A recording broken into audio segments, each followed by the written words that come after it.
स्वागत, वंदन, अभिनंदन, दिल से प्रणाम। भैया बहनी आपसे बहुत प्यारा आशीर्वाद दिया, आप सबके दिल से धन्यवाद। और एक देखते झूलने वाला गाना आएगा, और माँ कौन केकर गाना है? सुनीता सिंह भोजपुरी की। हमारे भौजी आज एक गाना लेके आई भैया, बहुत मेहनत कर रहे हैं।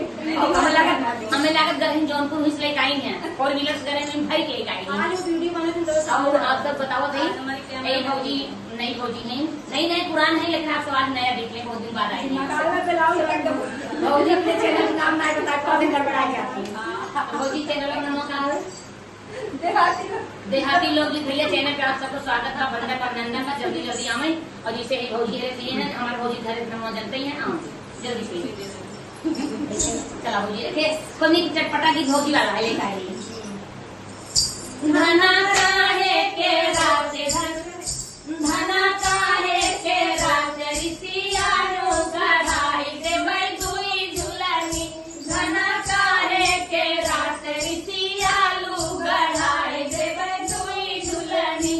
तोरी माई के हो तोरा माई के बोली ना सहाला साहब नहीं एक घड़ी। तोरी माई के बोले ना के बोले ना सहाला गढ़ाई दे भाई घड़ी। राजा तोहरी माई के बोले ना सहाला साहब नहीं एक घड़ी। तोरी माई के बोले ना सहाला साहब नहीं एक घड़ी। धना माई है हो धना माई हमार मरी जाई मौज करब दुई नौजनी।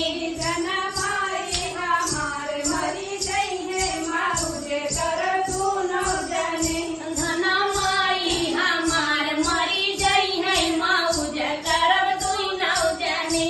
धना माई हमार मरी जाई है मौज करब दू नौजनी। धना काहे के रात रिसियानो गढ़ाई दे भाई दुई झुलनी। धना काहे के रात रिसियानो गढ़ाई दे भाई दुई झुलनी। तोहरी भौजी के हो तोहरी भौजी के बोले ना सहाल कहब नहीं एक घड़ी। तोरी बहिनी के बोले ना सहाला तोरे भौजी के बोले ना सहाला साहब नहीं एक घड़ी। तोरे भौजी के बोले ना सहाला साहब नहीं एक घड़ी। धना भौजिया लगा होई जई है मौज करब दुई नौजनी। धना भौजिया लगा होई जई है मौज करब दू नौजनी। धना भौजिया लगा होई जई है मौज करब दुई नौजनी। धना भौजिया लगा होई जई है मौज करब दू नौजनी। धना काहे के हो धना काहे के रात रिसियाल झूला गढ़ाई दे दुई झुलनी।